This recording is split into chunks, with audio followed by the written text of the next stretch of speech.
Hi, welcome to Cliff Notes Tuesday here at iAcquire. I'm Andrew. I'm a member of the SEO strategy team, and today we're going to be taking another chapter from Patty Mugin's link building book. And today we will be talking about outsourcing your link building. Now, outsourcing link building is something that's definitely a viable option for a lot of in-house SEOs within a company as well as SEOs within an agency. But as you know, there are good link building companies and there are not so good link building companies. So today we're going to talk about some different things to look for and questions to ask when you're looking to outsource your link building. And we're going to look at it first from if you are an in-house SEO looking to work with an agency, as well as if you're looking to maybe help someone with some of the more manual work with building links. So first, if you're an in-house SEO and you want to work with an agency, there's a lot of really good things that you should be looking for and some things you should be avoiding when looking for a potential partner. So the first is when you're meeting with someone is you want to find out if they have experience in your industry. And that's really helpful because you can know if they have potential contacts to work with, if they know what works and what doesn't work within a particular vertical. And while it's not necessarily crucial, it's definitely going to help you in the long run with having someone who can better understand your business. Next, you're going to want to learn more about their link building attitude and philosophy. As we all know, there are right ways to build links and there are wrong ways to build links. And when you hear about their link building philosophy, you want to know things that are going to be within Google's guidelines and stuff that you would do in-house. Definitely look for a lot of red flags that would go off if they mention anything such as directory submissions, putting links in comments, or anything that seems spammy or very outdated. While that could also penalize your website, it could also indicate that they're pretty behind in their SEO practices and don't really know the best practices of today. So once you learn more about their attitude and philosophy, you're going to want to learn more about their overall approach to content creation. How do they go about deciding what they're going to build content about? What's the format of that content? And once they have it, how do they actually go about promoting it and get people to place it, put links in it, make sure that the content stays up? And it's also good to know if they're going to be doing all of this content creation in-house themselves or if some of the writing or creative is going to be done by a third party as well. You want to make sure you are working with a company that is very transparent in terms of what you are doing and not doing anything behind your back that you wouldn't want done.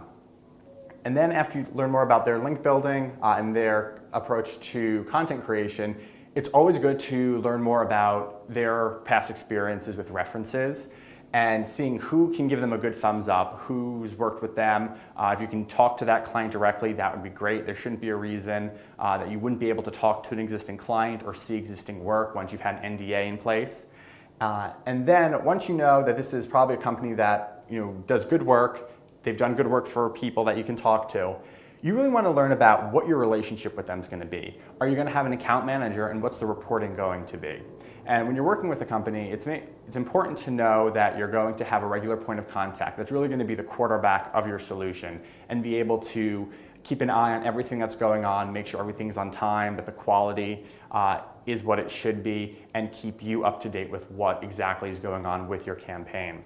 You're also going to want to know what kind of reporting is going to be available to you. And that's important because you need to make sure that their metrics that they're watching match up with the metrics that you find important as well.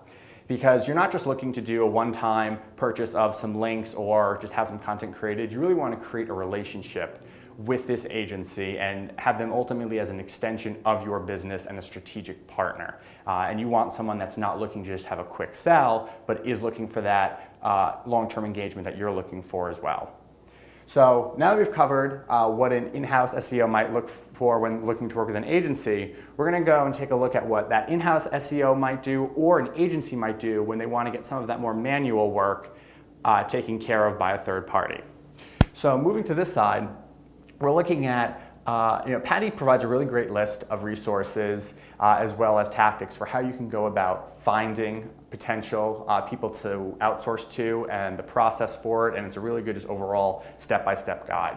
So first, you're going to want to make sure you're planning what these tasks are going to be. Obviously, you're not going to want to outsource all of your SEO work, but some of the more manual, such as link opportunities as well as finding potential contacts, is very low risk because it's more just a research position and not someone that's going to be necessarily interacting on behalf of you or your client.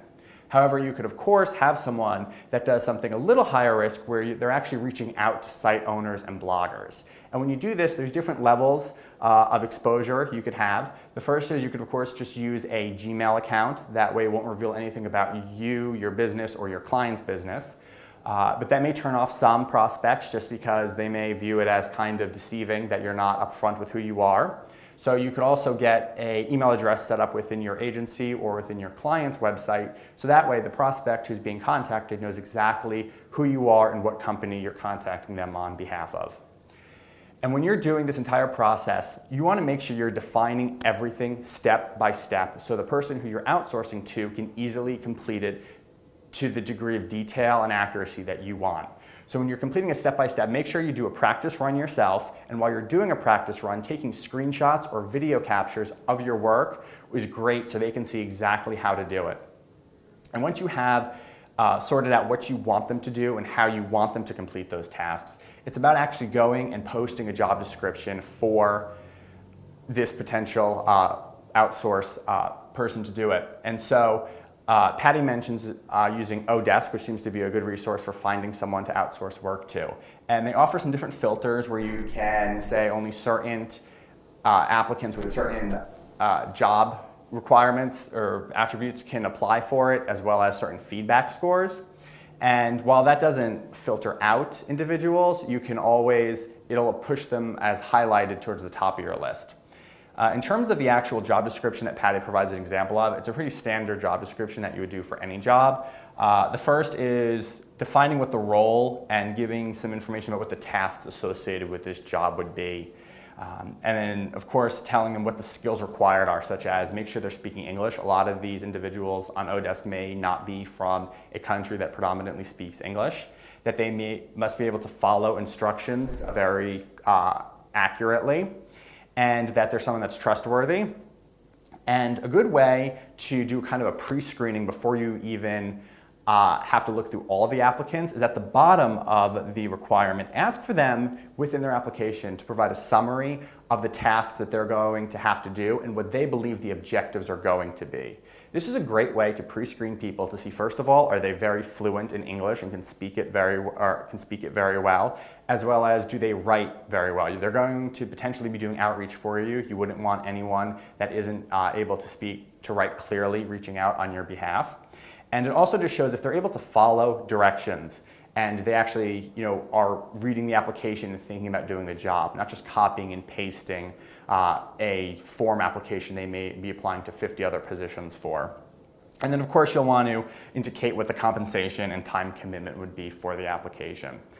And so once you've put out this application, you're going to start to receive application requests, of course.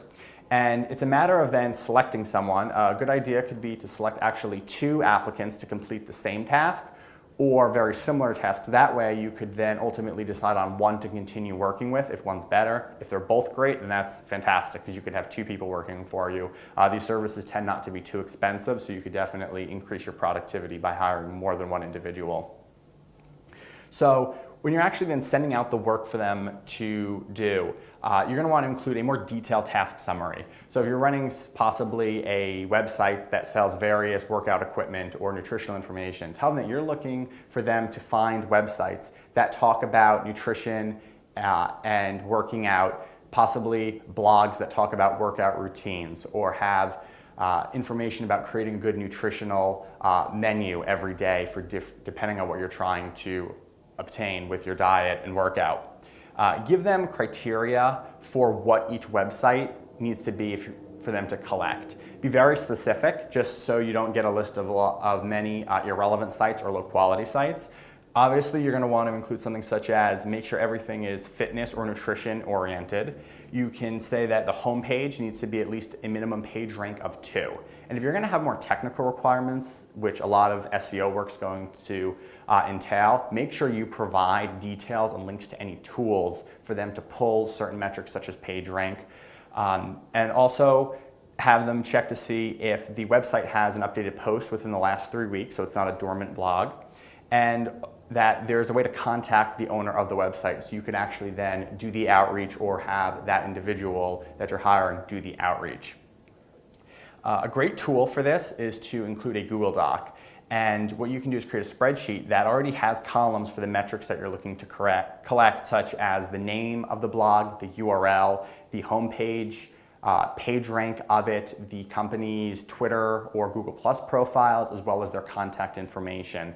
And providing a Google Doc is great because it's something that the person can easily access, but it also allows you to then go in and check on it at any time to see the progress of their work, to make sure they're completing it.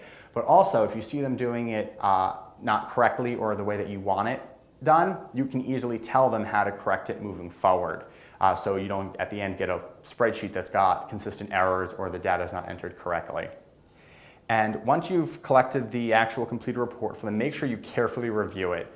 Sometimes they may take shortcuts with collecting email addresses and just do something such as info@website.com. So it's very important that they're actually thoroughly completing the work as you had wanted them to. And then you can, of course, leave feedback for them on Odesk or continue to work with them for more work. And so these are some really great tasks, ways to create tasks for outsourcing your work. A real great way if you want really good quality SEO, specifically link building. iAcquire, of course, offers great work that we all do in-house. So hopefully this can answer some of your questions for anyone that was looking to possibly be outsourcing some of their SEO. And thanks for watching.